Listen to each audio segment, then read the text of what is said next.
pursuit of the famous gentleman Don Quixote of La Mancha. In a village of La Mancha, the name of which I have no desire to call to mind, there lived not long since one of those gentlemen that keep a lanes in the lanes rack, an old buckler, a lean hag, and a greyhound for cursing,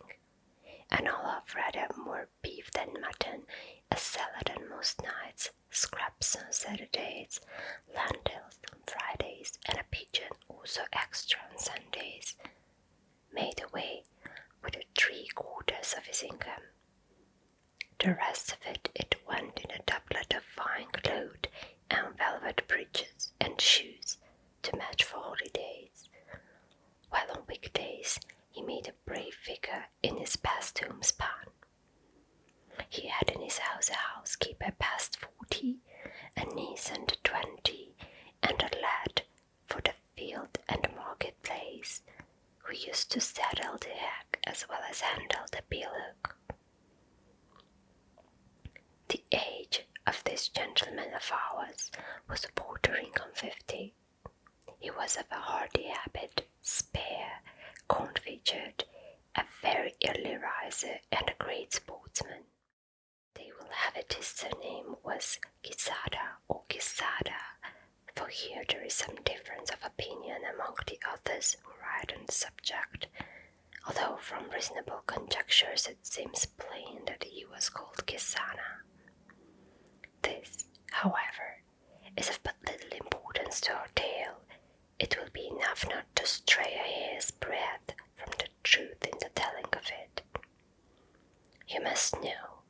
then, that the above-named gentleman, whenever he was at leisure, which was mostly all the year round, gave himself up to reading books of chivalry with such ardour and avidity that he almost entirely neglected the pursuit of his field sports, and even the management of his property, and to such a pitch did his eagerness and infatuation go that he sold many an acre of Tiggerland to buy books of chivalry to read, and brought home as many of them as he could get. But of all there were none he liked so well as those of the famous Feliciano de Silva's composition, for their lucidity of style and complicated conceits were as pearls in his sight, particularly when his reading came upon courtship and courtels, where he often found passages like "The reason of the unreason, with which my reason is afflicted, so weakens my reason that with this reason I murmur at your beauty," and again, "The high heavens, that of your divinity divinely fortify you with the stars, render you deserving of the desert your greatness deserves." Of concerts of this sort, the poor gentleman lost his wits, and used to lie awake striving to understand them and worm the meaning out of them, what Aristotle himself could not have made out or extracted had he come to life again for that special purpose. He was not at all easy about the wounds which Don Belianis gave and took, because it seemed to him that, great as were the surgeons who had cured him, he must have had his face and body covered all over with seams and scars. He commended, however, the author's way of ending his book with a promise of interminable adventure, and many a time was he tempted to take up his pen and finish it properly, as is there proposed, which no doubt he would have done, and made a successful piece of work of it too, had not greater and more absorbing thoughts prevented him. Many an argument did he have with the curate of his village, a learned man, a graduate of Siguenza, as to which had been the better knight, Palmerin of England and Amadis of Gaul. Master Nicholas, the village barber, however, used to say that neither of them came up to the Knight of Phoebus, and that if there was any that could compare him, it was Tom Keller, the brother of Amadis of Gaul, because he had a spirit that was equal to every occasion. That was no finikin knight, no lantry moose like his brother, while in the matter of valor he was not a whit behind him. In short, he became so absorbed in his books that he spent his nights from sunset to sunrise, and his days from dawn to dark, poring over them. And what with little sleep and much reading, his brains got so dry that he lost his wits. His fancy grew full of what he used to read about in his books: enchantments, quarrels, battles, challenges, wounds, wooings, loves, agonies, and all sorts of impossible nonsense. And it so possessed his mind that the whole fabric of invention and fast he read of it was true, that to him no history in the world had more reality in it. He used to say the Citrudius was a very good knight, but that he was not to be compared with the knight of burning sword, or with one backstroke cut in half two fierce and monstrous giants. He thought more of Fernando del Caprio because Rosenthales he slew Roland in spite of enchantments, availing himself of the artifice of Hercules when he strangled Antaeus, the son of Terra, in his arms. He approved highly of the giant Morgante, because although of the giant breed, which is always arrogant and ill-conditioned, he alone was affable and well-bred. But above all, he admired Reinaldus of Montalban, especially when he saw him sallying forth from his castle and robbing everyone he met, and when beyond the seas he stole that image of Mahomet,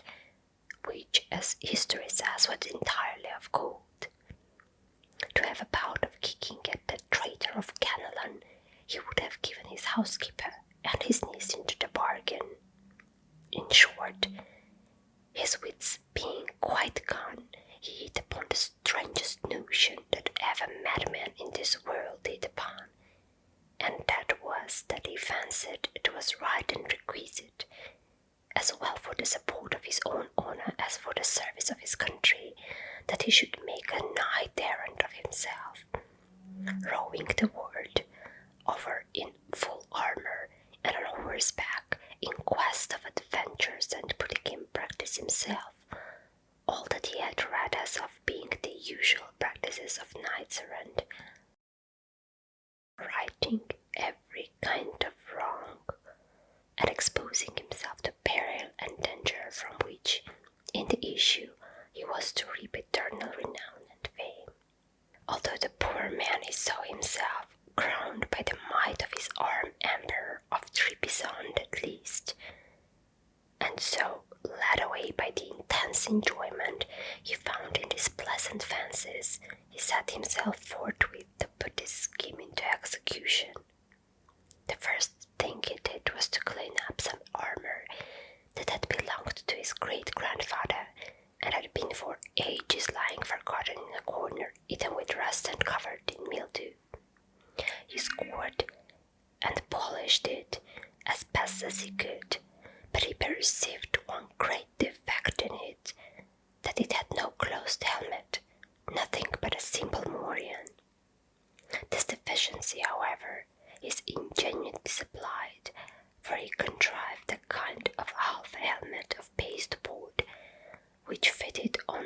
the morion, looked like a whole one. It is true that in order to see if it was strong and fit to stand cut, he drew his sword and gave it a couple of slashes, the first of which undid in an instant what had taken him a week to do. The ease with which he had knocked it to pieces disconcerted him somewhat, and to guard against that danger he set to work again, fixing bars of iron on the inside until he was satisfied with its strength, and then, not caring to try any more experiments with it, he passed it and adopted it as a helmet of the most most perfect construction. He next proceeded to inspect his hack, which, with more cardos than a real, of more blemishes than the steed of Cornella, than the Tantum Pellis and Osophy, surpassed his eyes the Bucephalus of Alexander, or Papietza of the Cid. 4 days were spent in thinking what name to give him, because, as he said to himself, it was not right that a horse belonging to a knight so famous, and one with such merits of his own, should be without some distinctive name, and he strove to adapt it so as to indicate what he had been before belonging to a knight errant,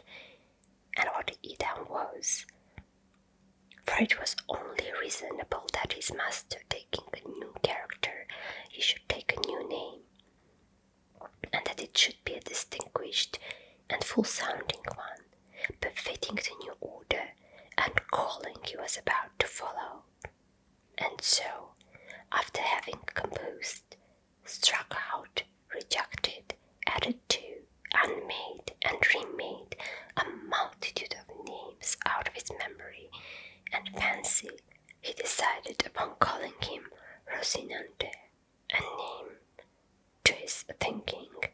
lofty, sonorous, and significant of his condition as I had before he became what he now was, the first and foremost of all the hacks in the world. Having got a name for his horse so much to his taste, he was anxious to get one for himself, and he was 8 days more pondering over this point, till at last he made up his mind to call himself Don Quixote,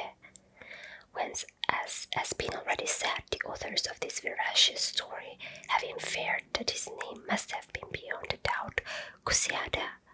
and not Quesada, as others would have it. Recollecting, however,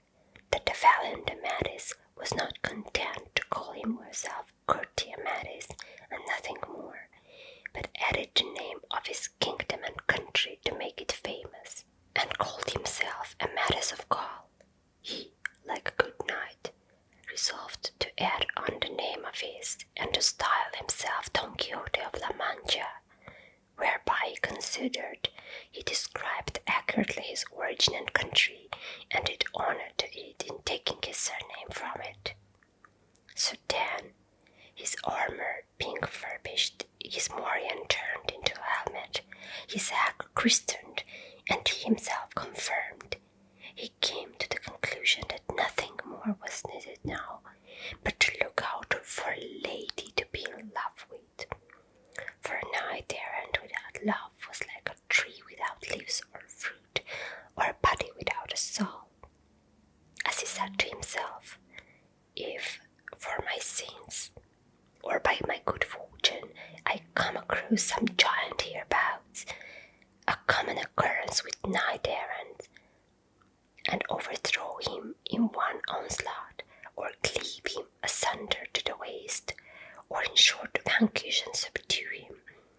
will it not be well to have someone I may send him to as a present, that he may come in and fall on his knees before my sweet lady,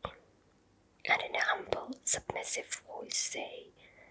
I am giant Caracilambro, lord of island Malindrana, vanquished in single combat